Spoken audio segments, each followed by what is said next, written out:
నమస్కారం, welcome to ASN news. భారతదేశానికి స్వతంత్రము తీసుకొని రావడానికి మహాత్మా గాంధీజీ కృషి ఎన్నడూ మర్చిపోలేదని అద్దంకి మున్సిపల్ కమిషనర్ రవీంద్ర అన్నారు. అద్దంకి మున్సిపల్ కార్యాలయంలో బుధవారం మహాత్మా గాంధీ 155వ జయంతి కార్యక్రమాన్ని ఏర్పాటు చేయగా ఆయన చిత్రపటానికి commissioner Ravindra, YS chairman Padmesh, TDP, YCP పార్టీల కౌన్సిలర్ పూలమాలలు వేసి నివాళులు అర్పించి పారిశుద్ధ విభాగంలో ఉత్తమ సేవలు అందించి 6 పరిశుద్ధ కార్మికులను గుర్తించి సేవ కప్పి సత్కరించారు. జాతీయ కార్యక్రమంగా మనం ఈ గాంధీ జయంతి అనేది జరుపుకోవడం జరుగుతూ ఉంది. గవర్నమెంట్ ఉత్తర్వుల ప్రకారం సేవా కార్యక్రమాలు అనేది దేశవ్యాప్తంగా కూడా చేపట్టడం జరిగింది. ప్రతిరోజు ఏదైతే శానిటైజేషన్ సంబంధించిన కార్యక్రమాలన్నీ కూడా ప్రత్యేకంగా దేశవ్యాప్తంగా అంటే విద్యుత్ శుభ్రపరచడం, టాయిలెట్ క్లీన్ చేయడం, ప్లాంటేషన్ చేయడం, అదేవిధంగా ఇతర కార్యక్రమాలు ఏవైతే మన పరిసరాలు శుభ్రపరచుకోవడం, ఏ కార్యక్రమాలను కూడా మనం స్వచ్ఛందంగా గాంధీ జయంతి సందర్భంగా గాంధీ జయంతి నాడు చేసుకోబోయే కార్యక్రమాల సందర్భంగా ముందుగా ఒక 15 రోజులు ఈ కార్యక్రమాలు ప్రతి మున్సిపాలిటీ, ప్రతి రూరల్ విలేజ్ లో కూడా ఏర్పాటు చేయడం జరిగింది. అందులో భాగంగానే మనం ఈరోజు ఆ కార్యక్రమంలో పనిచేసినటువంటి వర్గాలకు గుర్తింపుగా మనం ఒక 6 మందికి మనం సేవల ద్వారా మన కౌన్సిలర్స్ మరియు అదేవిధంగా మిగతా వార్డు మెంబర్ ద్వారా కూడా సేవలు అనేది ఇచ్చి సత్కరించాలని అనుకున్నాము.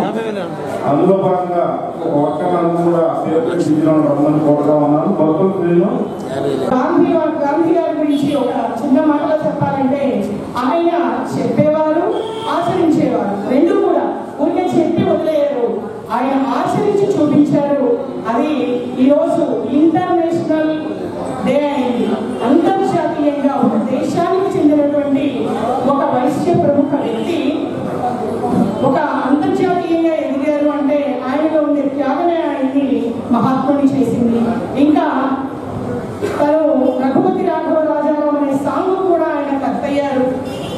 ఈరోజు ఆయన మహాత్ముడే అందరి హృదయాల్లో ఉండి ఈరోజు ఈ స్వేచ్ఛావాయువుని మనం పిలుస్తున్నాము అంటే ఆ మహాత్ముడు, ఇంకా కొంతమంది స్వాతంత్ర సమరయోధుల యొక్క ప్రతిఫలమే ఈరోజు మనం అనుభవిస్తూ ఉన్నాం. కాబట్టి ఆ చిరస్మరణిని మనం గౌరవించుకోవడం అనేది మన సాంప్రదాయంగా వస్తుంది. భావితరానికి గాంధీ జయంతి అంటే ఒక చాక్లెట్ పండుగ అని కాకుండా మన పిల్లలకు కూడా గాంధీ గారు చేసినటువంటి సేవలు, దేశ సేవ, మానవ సేవని కూడా మనం పరిచయం చేయాలని నేను సభాముఖంగా తెలియజేసుకుంటూ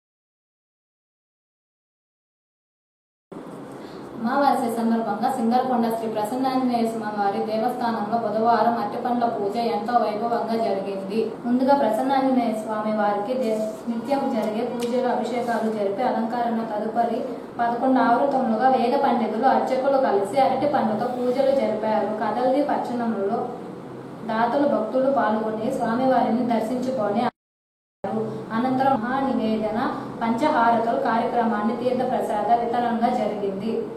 మధురం మధురం మారుతి నందన స్వామి ఆంజనేయ, నీ నామస్మరణమే మధురాతి మధురం స్వామి ఆంజనేయ. మధురం మధురం మారుతి నందన స్వామి ఆంజనేయ, నీ నామస్మరణమే మధురాతి మధురం స్వామి ఆంజనేయ. మధురం మధురం మారుతి నందన స్వామి ఆంజనేయ, నీ నామస్మరణమే మధురాతి మధురం స్వామి ఆంజనేయ. మధురం మధురం మారుతి నందన స్వామి ఆంజనేయ, నీ నామస్మరణమే మధురాతి మధురం స్వామి ఆంజనేయ.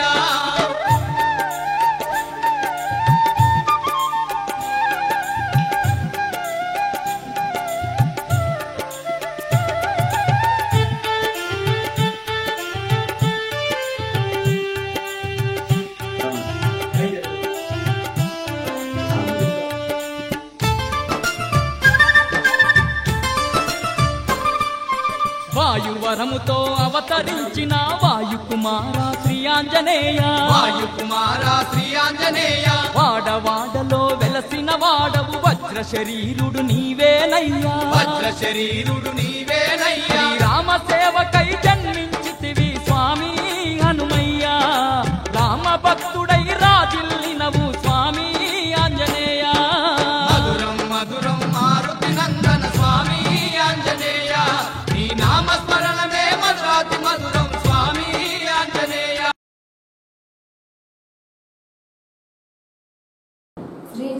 శ్రీ చక్ర సహిత శ్రీ వాసవి కన్యకా పరమేశ్వరి అమ్మవారి 53వ శరణ నవరాత్రులు గురువారం నుంచి ప్రారంభం కానున్నాయి.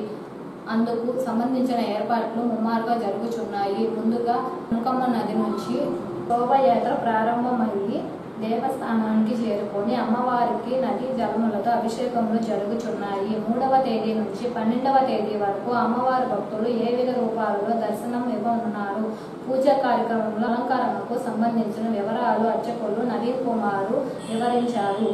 అద్దంకిలో వేంచేసి ఉన్నటువంటి శ్రీచక్ర సహిత శ్రీ వాసవి కన్యకా పరమేశ్వరి దేవాలయంలో క్రోధినామ సంవత్సర రేపు నుంచి దేవి నవరాత్రి మహోత్సవ ప్రారంభమవుతున్న సందర్భంగా మొదటి రోజు 3వ తారీఖు గురువారం ఉదయం 4:30 సుప్రభాత సేవతో మొదలుకొని 6 గంటలకు గోపూజ, అలాగే 102 కలశ జలముతో 102 మహిళలచే గుండికా నది నుంచి జలము తీసుకుని వచ్చి అమ్మవారికి అభిషేకించుట, తదుపరి కలశ స్థాపన 9 గంటలకు, 10 గంటలకు అమ్మవారికి పంచామృతాలతో మంగళ ద్రవ్యాలతో విశేషంగా అభిషేకము, అర్చన, అలాగే 12 గంటలకు గణపతి నవగ్రహ వాసవి సహిత మొదటి రోజు బాలా త్రిపుర సుందరి హోమము, లఘు పూర్ణాహుతి నిర్వహించడం జరుగుతుంది. అలాగే సాయంకాలం ఒక్కొక్క రోజు ఒక్కొక్క విశేషంగా అలంకారం నిర్వహించడం ఉంటుంది.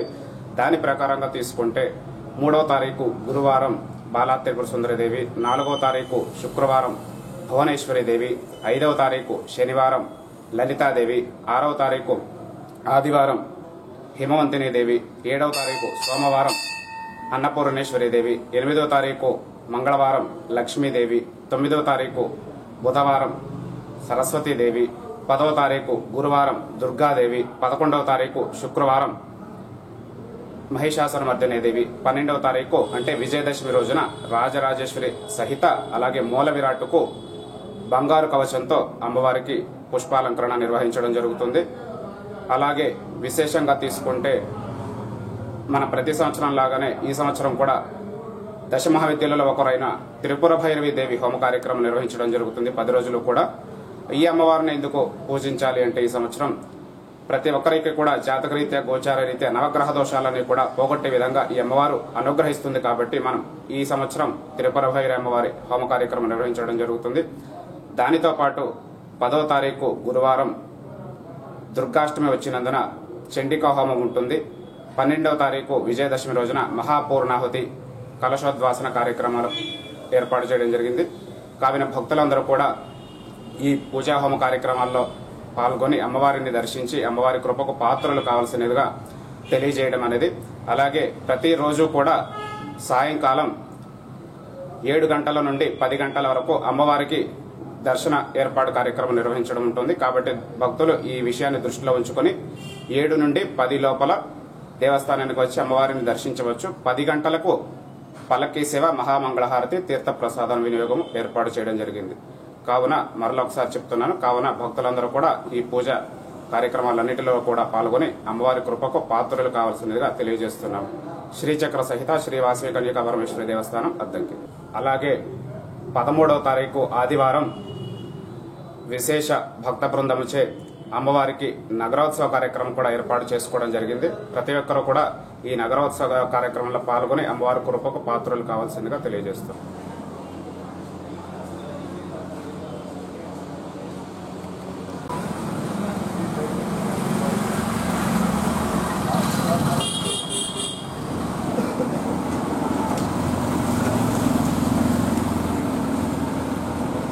దీంట్లో నిన్న అనుకున్న పూజలు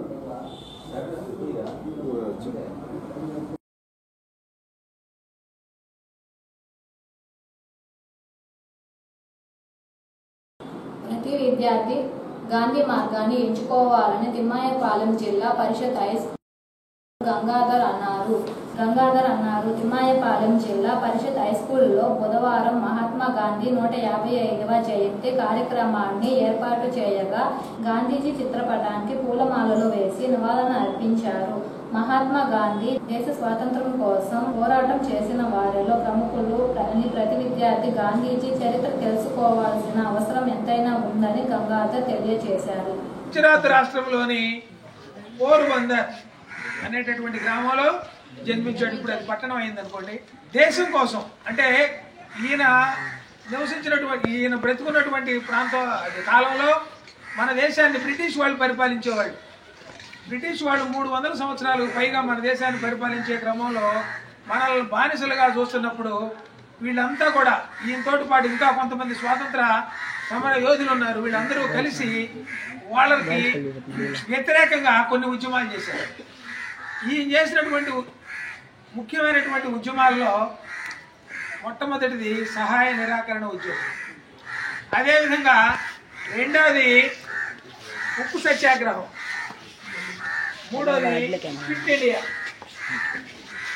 ఆ క్విట్ ఇండియా ఉద్యమంతో బ్రిటిష్ వాళ్ళు ఈయన ఎంచుకున్నటువంటి మార్గం ఏంటో తెలుసా మీకు? ఈయన స్వాతంత్రం కోసం ఈయన ఎంచుకున్నటువంటి మార్గం ఒకటి ఉంది, అహింస. తుపాకీ చూపించడం కాదు, కత్తులతో పొడవడం కాదు, ఇవన్నీ కాదనమాట. మీరు మీ దేశాన్ని వెళ్ళిపోండి అనేటటువంటి నినాదంతో మన దేశానికి స్వతంత్రం తీసుకొచ్చాడు. చివరికి స్వతంత్రం వచ్చిన తర్వాత కూడా ఆయన ఏ ప్రధానమంత్రి కానీ ఏ మంత్రి పదవి కానీ ఏమీ ఆశించాల. చివరికి గాడ్సే అనేటటువంటి ఒక దుర్మార్గుని చేతిలో 1948వ సంవత్సరం జనవరి నెల 30వ తేదీన పాపం చనిపోయారు.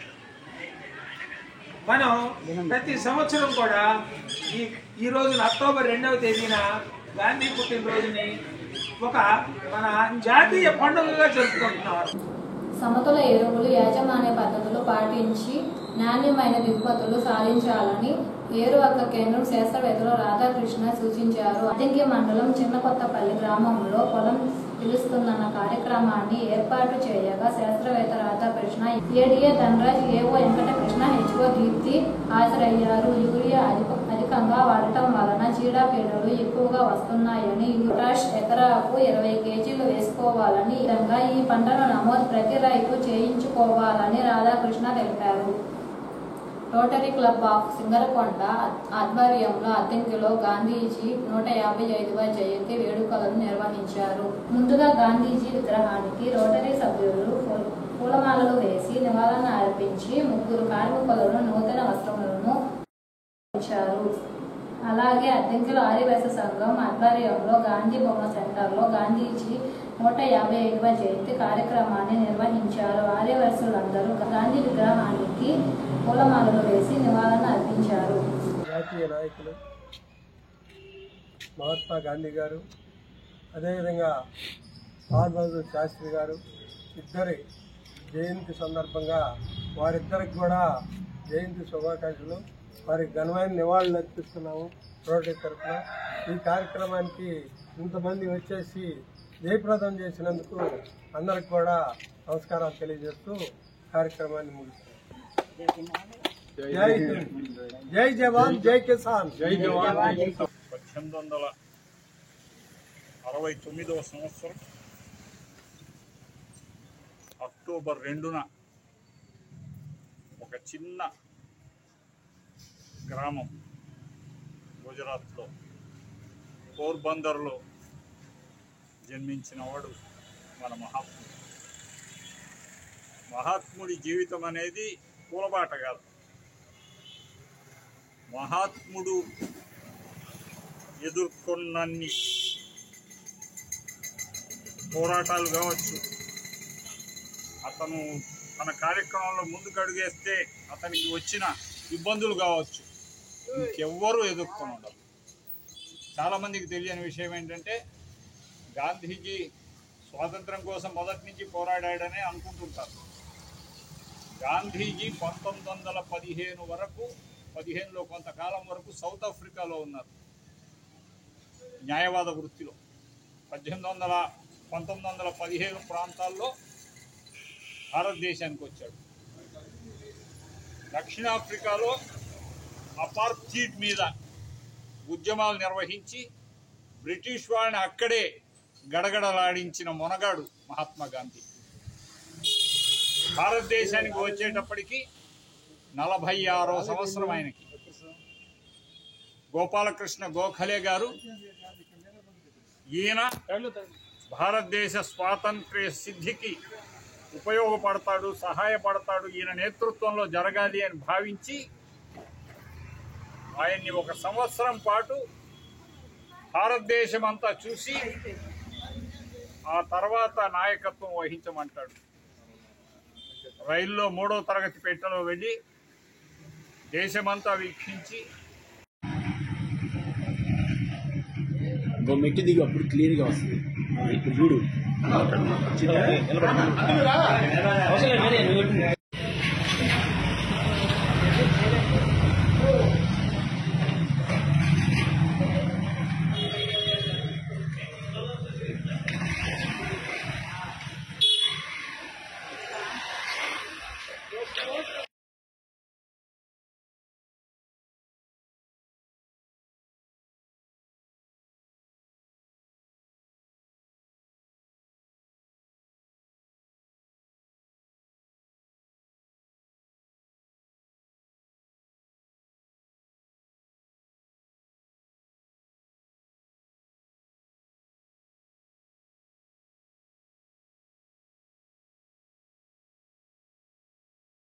అద్దంకి పట్టణంలోని ఏం చేసి ఉన్న నాగరేశ్వర స్వామి దేవస్థానంలో 3వ తేదీ నుంచి 12వ తేదీ వరకు దేవి శరణ నవరాత్రులు మహోత్సవాలు జరుగుతున్నాయని దేవస్థానం ప్రధాన అర్చకులు శర్మ తెలిపారు. దేవాలయంలో జరిగే పూజా కార్యక్రమంలో అమ్మవారి అలంకారంలో బుధవారం అర్చకులు శర్మ ఏఎస్ఎంలు వెల్లడించారు.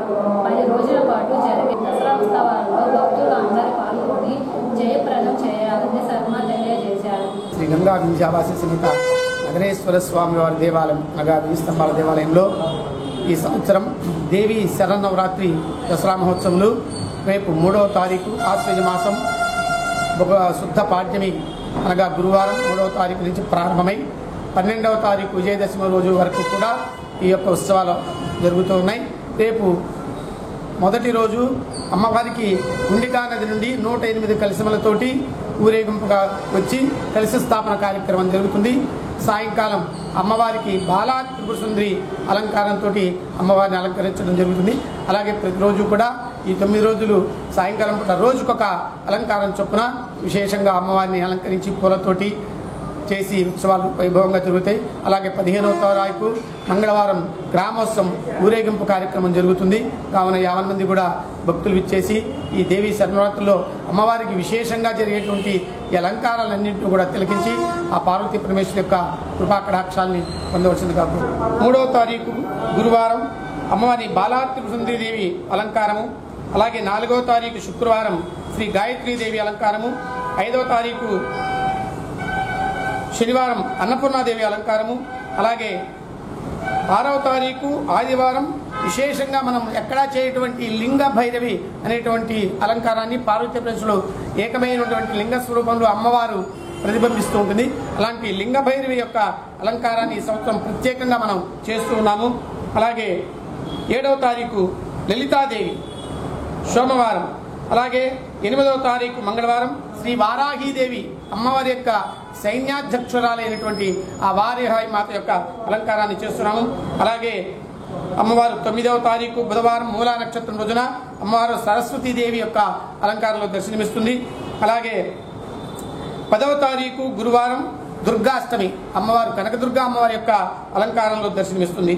అలాగే 11వ తారీఖు శుక్రవారం అమ్మవారు ఆ మహిషాసుర యొక్క మర్దని మహర్ణం సందర్భంగా మహిషాసుర మర్దని అలంకారంలో అమ్మవారు దర్శనమిస్తుంది. ఇక 12వ తారీఖు శనివారం విజయదశమి అమ్మవారు ఆ రోజు రాజరాజేశ్వరి యొక్క అలంకారంలో దర్శనమిస్తుంది. కావున ప్రతిరోజు కూడా అమ్మవారికి సాయంకాలం దర్శన సమయంలో నారసాలతోటి మేళ తాళాలతోటి శరభలతోటి అత్యంత వైభవంగా ఈ కార్యక్రమాలు జరుగుతాయి. ప్రతి ఒక్కళ్ళు కూడా 10 స్తంభాల దేవాలయం నిర్మించినటువంటి ఆ వింధ్యావాసిని మాత యొక్క దర్శించుకొని అమ్మవారి కృపకు పాత్రలు కావాల్సిందిగా కోరుతున్నాం. అద్దంకి పట్టణంలోని ఎల్ఐసి బ్రాంచ్ కార్యాలయంలో బుధవారం DFV 60 వార్షికోత్సవ వేడుకలు ప్రారంభం అయ్యాయి. ముందుగా గాంధీ జయంతి సందర్భంగా గాంధీజీ విగ్రహానికి బ్రాంచ్ మేనేజర్, సిబ్బంది, ఎల్ఐసి ఏజెంట్లను కలిసి నివాళులు అర్పించారు. తదుపరి DFV 60 వార్షికోత్సవం గాంధీ జయంతిని పురస్కరించుకొని ఎల్ఐసి బ్రాంచ్ మేనేజర్లు పలు సూచనలు ఇచ్చారు. ఎల్ఐసి సంస్థ బలోపేతం కోసం అందరూ కృషి చేయాలని తెలియజేశారు. జాతిపిత మహాత్మా గాంధీ గారి అలాగే లాల్ బహదూర్ శాస్త్రి గారి ఈరోజు జన్మదిన సందర్భంగా మరొకసారి వాళ్ళందరికీ అభినందన తెలుపుకుంటున్నాను. అలాగే వాళ్ళు నిర్దేశించిన మార్గాల్లో మనందరం నడిచి మన భావితరానికి మనమందరము తోడ్పాటు అందించవలసిందిగా మరి విజ్ఞప్తి చేస్తున్నాము. ఎల్ఐసి సంస్థలో ఏజెన్సీ యొక్క పాత్ర అమోఘం. ఎందుకంటే అనర్గనిత్యం మనము వాళ్ళ పాత్ర ఇంత అని చెప్పేసి మనకు కొలబద్ద వేయలేము. ఆల్మోస్ట్ ఏజెన్సీ చాలా మటుకు మనకు ఎల్ఐసి యొక్క సంస్థని ఎంతో తోడ్పాటు అందిస్తున్నారని చెప్పేసి మరింత చాలా గర్వకారణంగా ఉంది. అందులో DFV సంస్థ అనేటువంటి ఏజెన్సీ సంస్థ దేశంలో ఒక పెద్ద సంస్థగా ఉంది. ఎల్ఐసిలో చాలా అభివృద్ధి కార్యక్రమాలు కానీ ఎల్ఐసి తోడ్పాటు అందిస్తున్నారని చెప్పేసి మరొకసారి వారందరికీ అభినందన తెలుపుకుంటున్నాను. ఈ సందర్భంగా మన బ్రాంచ్ పరిధిలో ఉన్నటువంటి మన ఏజెంట్ మిత్రులు చాలా చక్కగా పనిచేస్తూ బ్రాంచ్ని డివిజన్లో ఒక ఉన్నత స్థానంలో నిలుచుకుంటూ వస్తున్నారు. ఎందుకంటే అద్దంకి బ్రాంచ్ అనేది నెల్లూరు డివిజన్లో ఒక రోల్ మోడల్గా చాలా సంవత్సరాల నుంచి ఉంటూ ఉంది. ఆ పేరు ప్రకారం మనం కొనసాగిస్తూ ఉండాలి. ఈ సంవత్సరము లాస్ట్ ఇయర్ మనము చైర్మన్ అని చెప్పేసి ఒక దేశంలోనే ఎల్ఐసి బ్రాంచ్కి ఇచ్చేటువంటి ఒక అత్యుత్తమైనటువంటి ఒక పురస్కారం ఉంటుంది. మనం అలాగే లాస్ట్ ఇయర్ మనము ఒక సుమారుగా 17 అనుకుంటాం. 17 ఏళ్ళకి మనం సుమారుగా నంబర్ ఆఫ్ పాలసీలు ఎన్ఓపి మనము నంబర్ 12 ఎన్ఓపి సాధించడం కూడా మనకు చాలా గొప్ప విషయము. ఇవన్నీ వీటి విజయాల్లో ఈ పాత్రే ఆల్మోస్ట్ ఎక్కువ శాతం ఉంది. మన అద్దంకి బ్రాంచ్ నెల్లూరు డివిజన్లో ఒక మంచి ASN సమాప్తం. నమస్కారం.